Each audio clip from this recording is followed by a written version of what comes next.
This is an important community announcement. Listen, we want to talk about how we show up when we're doing a buyer showing, when we're showing you... For all you buyers out there. For all you buyers out there. Yeah. Because, we've noticed some agents sometimes aren't even there, but, they're talking on the phone, they're distracted. And that's not how we want to show up. Right, Jordan Newman? Absolutely, and it starts before we get to the house, Paul. That's true. It's doing the research beforehand. Yep. Yeah, so knowing what you want, what you said, what things meet your needs. Yeah, so we spend time with people beforehand, spend a lot of time to understand what's their lifestyle about, what's important to them, not just today, but in the long term. A lot of first-time buyers for me forget about school districts. They forget, and true. there could be an interesting dynamic there, because he's if talking you're gonna about kids and she's not so much. And, Yeah. Right? That's so a great point. there's a lot of research that goes in before we even get to a house. Well, even, I just had this experience where I said to my potential client, hey, tell me about you. He's like, that is the first time anyone has ever asked me that question. Yeah. Thank you. Yes. So, and then when we're actually in the house, the important things are how are you reacting to the home? And importantly, what rooms are important to you? I had this great feedback from clients.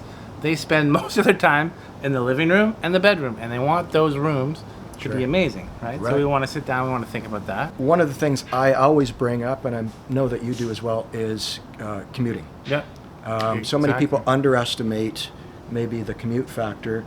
They think, oh, I can commute an hour, and I'm like, please don't think about that. Let's just think about Hamilton something. might not be right for you. Yeah, let's just think about something a little closer first. Yeah. Right, and then maybe we can expand. Yeah, should we can need find to. things in your budget, too, Right. Yeah. And all these things take time. Yeah. And I would say, the thing that we really excel at is understanding the home systems.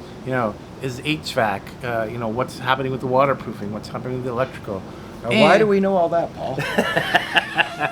Because we've made mistakes in our renovations. lives. How many? And we've I've done lots about of 10 renovations. Yeah. I don't know how many you've done, but I'm close to 100 probably. Feels like that anyway.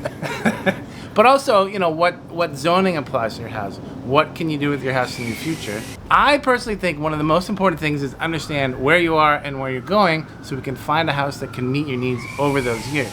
Like Jordan said, we've done a lot of renovations, so we know ballpark costs and ballpark timelines.